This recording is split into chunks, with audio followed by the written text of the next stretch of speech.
Welcome to the Advanced Fluorescence Microscopy and Image Processing course. So today is the 12th lecture and we'll discuss about immunofluorescence, that is immunohistochemistry specifically, and fluorescence in situ hybridization, also known as FISH.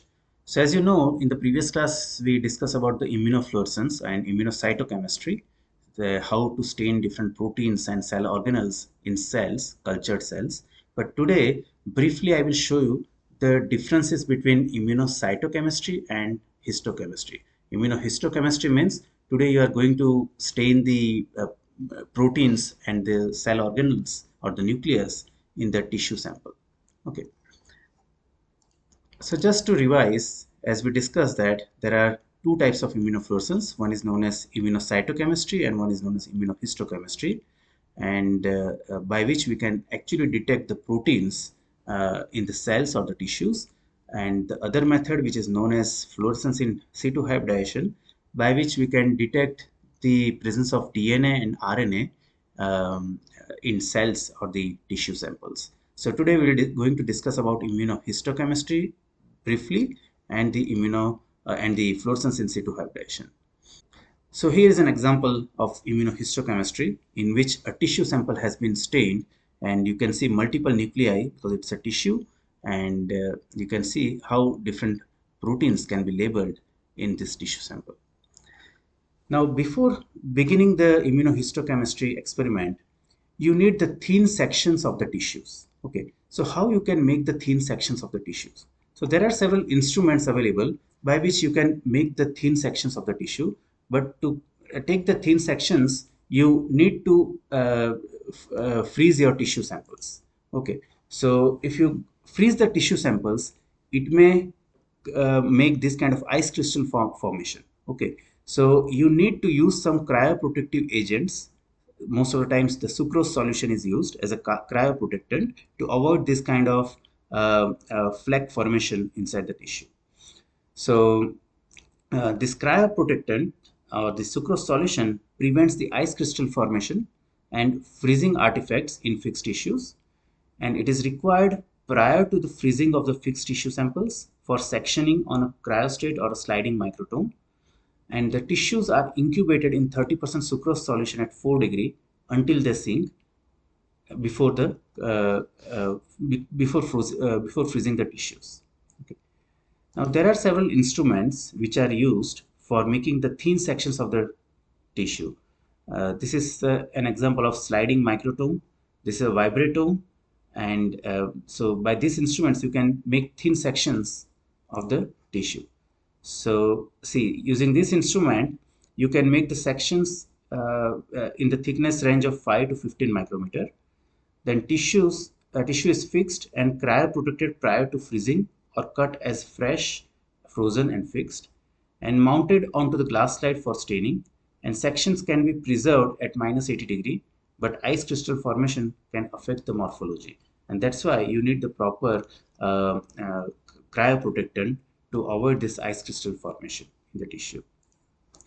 This is a sliding microtome by which you can produce the sections of thickness 20 to 50 micrometer in thickness, and tissue must be fixed and cryoprotected prior to cutting, and tissues are frozen on the platform, then cut with a room temperature blade.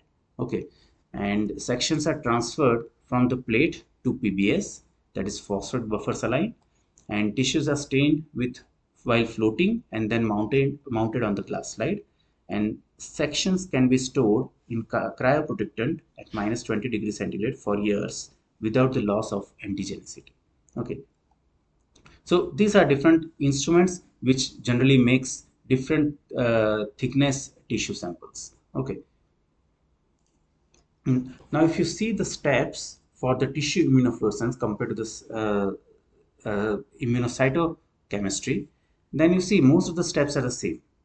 First step is the fixation. Then these are the two additional steps: cryoprotection and sectioning. These are not required for the cytochemistry, but for histochemistry you need these two additional steps: cryoprotectant and sectioning of the tissue sample. Then the permeabilization, blocking, incubate with primary antibody, incubate with secondary antibody, incubate with DAPI, and mount a cover glass. So rest of the protocol remains the same between immunofluorescence and between the immunocytochemistry and the immunohistochemistry. But in immunohistochemistry, you just need to cryoprotect your tissue sample before making the thin sections of the tissue. Now for this fixation, there are two technologies used. One is known as a perfusion, or the second one is known as immersion. So perfusion means you pass the fixative solution through the animal, okay, and immersion means you immerse the animal in the fixative agent. So there are two ways, either by perfusion or by immersion you can do it, and there are again some advantages and disadvantages of this approach. So if you see perfusion, it provides complete fixation, many tissues fixed at one time because you are passing that fixative agent through the animal. Okay. Then removal of serum and red blood cells by PBS limits the autofluorescence. So in perfusion, you remove the serum and the red blood cells, so it reduces the autofluorescence. And successful perfusion is obvious. It is not little tricky. Okay. Whereas if you go for the immersion, uh, it can fix the sample up to 10 millimeter only. It penetrates at the rate of 0.5 to 1 mm per hour, and serum and red blood cells remain in the vessels that increases the autofluorescence. Okay. Some of the disadvantages of perfusion is pressure issues could lead to ruptured vessel and poor fixation. Then large volume of fixatives needed for the whole animal, and overuse of PBS flush leads to substandard morphology, and it requires time, equipment, proper ventilation, and anesthesia because you are going to pass that solution from the animal, so anesthesia is required. Okay, so again, some advantages, disadvantages based on your requirement and availability of the sample. You should either go for perfusion or you should go for immersion. So that's it about immunohistochemistry. Rest of the steps remains the same. Once you put your tissue section on the slide, then the staining procedure remains the same. Okay, so we will not discuss about it in detail now. So coming to the fluorescence in situ hybridization, that is FISH assay. Okay, and as I mentioned previously, this assay is used to detect DNA or RNA in the cells or the tissues. Okay, so see here in the example, you can see some green and red colored dots. So those are specific DNA sequences which are labeled using this fluorescence in situ hybridization. So how it works? So here also, if you see the protocol of FISH, it is more or less the same like the immunofluorescence only. Only thing is these steps of the IF protocol, they are replaced with denaturation and hybridization. So in FISH, you will not block the sample. There is no incubation with primary antibody and secondary antibody because this is not the immunofluorescence. Means you will not, the detection of DNA RNA is not based on antigen antibody interaction, but instead it is based on DNA or RNA hybridization. Okay, so this you will design the specific probes with the specific DNA or RNA sequence, and that probe will hybridize to your target DNA at the specific location to give the fluorescence signal. Okay, so the steps of this blocking primary antibody incubation, secondary antibody incubation of the immunofluorescence protocols, they are replaced by the denaturation and hybridization steps. So in situ hybridization or FISH is a technique that is used for localization and detection of specific DNA and RNA sequences in fixed cells and tissues by hybridizing the complementary strand of nucleotide probe to a particular sequence. Fluorescent probes of around 20 base pair of DNA or RNA conjugated with fluorescent dyes bind to the target DNA or RNA by complementary base pairing. So you know that DNA and RNA have the nucleotide base pairs. Okay, and these probes that which are generally 20 base pair in length, um, and they complementary bind to the target sequence and hybridize to that sequence. So the applications of FISH are in karyotyping to study chromosomal aberrations, gene positioning in the nucleus, and gene expression profiling. Okay, So let's say some of the genetic disorders such as Down syndrome. Okay, so that happens because of the chromosome 21 trisomy. So if you want to detect whether the patient is suffering from Down syndrome or not, then how you can detect that? You can detect that by using the FISH assay, design the probes for chromosome 21 and do the FISH assay with the cells of that patient and see how many dots you are seeing per nucleus. Okay, ideally two copies of chromosome 21 is present. Okay, but in case of patient with chromosome 21 trisomy or the Down syndrome, you will see three copies or the three dots of chromosome 21. So this way chromosome specific or the gene specific probes you can design, and you can uh, uh, quantify the number of those genes present per nucleus. So here you can see there are different types of probes that can be designed for DNA fish. In the first few slides, we will discuss about the DNA fish, by which you can identify different positions on the DNA or the chromosomes. And in the next slides, we will discuss about the RNA fish, by which you can quantify the transcription levels. Okay, so let us discuss about the DNA fish first. So by using different probes, you can design different probes. Let's say centromere probes. So you can see all the centromeres are detected. Okay.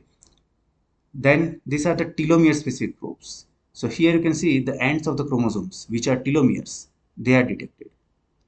Then these are the whole chromosome probes.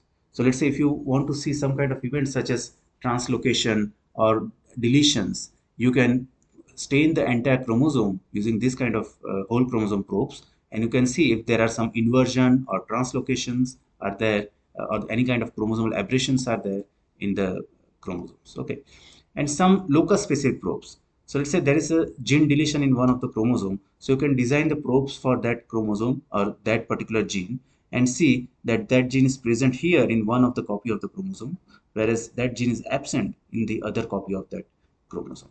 Okay, so this is how you can design the locus specific probes as well. Coming to the characteristics of different probe types. So these probes can be of different types. They can be made from double-stranded DNA probes, single-stranded DNA probes, synthetic oligonucleotide probes, and the RNA probes. And all these different types of probes offer different stability. Okay, so these double-stranded DNA probes are stable, they are available and easier to obtain, whereas single-stranded DNA probes, they are stable, easier to work with, and more specific, and they are resistant to RNA's better tissue penetration because they are single stranded, so they can penetrate well in the tissue samples, and they will not show the problem of self hybridization, because in the double stranded DNA probe, even the probe two strands of the probe can also hybridize, whereas if the single stranded DNA probe is there, then that kind of self hybridization can be avoided. Then synthetic oligonucleotide probes, they are economical, stable, available, and easier to work with. They are more specific and resistant to RNAs, and better tissue penetration and better reproducibility. Okay, whereas the RNA probes, they shows higher thermal stability, better tissue penetration, more specific, and low background noise by RNAs. Okay, so different probes offers different advantages, different disadvantages. So based on your application, you have to select the probe types. So how this fish works? So in this image, you can see in the cell nucleus, three different genes are labeled in three different colors: red, blue, and green. So generally the human cells are diploid. Okay, so you will see two copies of each gene. So that's why you are seeing two green dots, two red dots, and two blue dots in all the nucleus. So let's say if there is any trisomy of any particular chromosome, you will see three copies of that color. Okay. Now how this fish work? So let's say this is your fixed cells on the slide, and in the nucleus there is a entire genome is present, and you want to detect one particular gene, the position of one particular gene. So what you will do? First step is the denaturation. So you will denature the DNA. So both the strands of the DNA will be opened up, and you will design the probe specific for one particular gene. So how to design the probe? So let's say this is your gene of interest for which you want to see the position of that gene. in the nucleus. So you will use the DNase for making random cut. So some of the nucleotides will be removed, and then you will put biotin conjugated DNTPs. So those biotin conjugated DNTPs will uh, replace this DNTPs, which is known as the Nick translation, and then you can hybridize that biotin conjugated probe to this DNA. So it will hybridize to that region of the gene for which the sequence is similar. Okay, so it will hybridize, and then you will use some fluorescent antibodies, and those fluorescent antibodies will bind to this biotin-related probes, and it will give you a yellow colored dot in the cell nucleus. So you can see that this gene is present at this particular location in the nucleus. So this is how FISH works. This is another representative image to show you the principle of FISH technology. So let's say this is a double-stranded DNA. You first heat it for the denaturation. So both the strands will be separated. Then you design a probe with fluorescent label. So this is a probe specific for this DNA sequence. So this probe will hybridize here, and it will give you the fluorescence. So this is all about the DNA fish, and now we will move on to the mRNA fish, that is known as single molecule mRNA fish or SM fish. And it is also known as the Stellaris RNA fish because of the specific kind of RNA probes designed by manufacturer. Okay. So it can be used for the visualization of mRNA, non-coding RNA, microRNAs in tissues and cells. And as this technology detects the mRNAs, it can be used for study gene expression. If you want to see that how many transcripts have been produced from this gene per cell, you should go for single molecule mRNA fish. In this technique, you will design greater than 20 probes of 20 bases each with the same fluorescent label. Okay, and use RNase-free reagents to avoid degradation of RNA within the cells and tissue. This kind of technologies are very sensitive to RNase contamination. So if there is RNase present in any of your reagents or buffers, it will degrade your RNA and it will spoil your experiment. Okay, so how this mRNA fish looks like. So here you can see one representative image of a single molecule mRNA fish to quantify the number of mRNA per cell. Okay, so these are individual yeast cells. The nuclei are shown in the green color, and each dot, each red color dot represents one mRNA within this cell. Okay, so basically you can count that this cell has, let's say, 15 or 20 mRNAs. This cell has maybe around 5 to 7 or 10 mRNAs. Okay, this cell has only one mRNA, whereas these two cells or these three cells do not express any mRNA. Okay, so what difference this mRNA fish can provide over the traditional method of quantifying gene expression, that is RT-PCR? See, by SM fish, you can see that in a cell population, some of the cells are not at all expressing, whereas only few cells are expressing. They are producing the transcripts. Okay, whereas these cells, they are not transcribing. So this information you cannot get through the RT-PCR, because RT-PCR will just show the population-based average estimation of the mRNA levels. Okay, but it will not say that, okay, in your cell population, let's say 40% cells are inactive and 60% cells are active. Only 60% cells are producing transcripts. Okay. So how this kind of fish works? As I mentioned, this individual red colored dots represents one mRNA.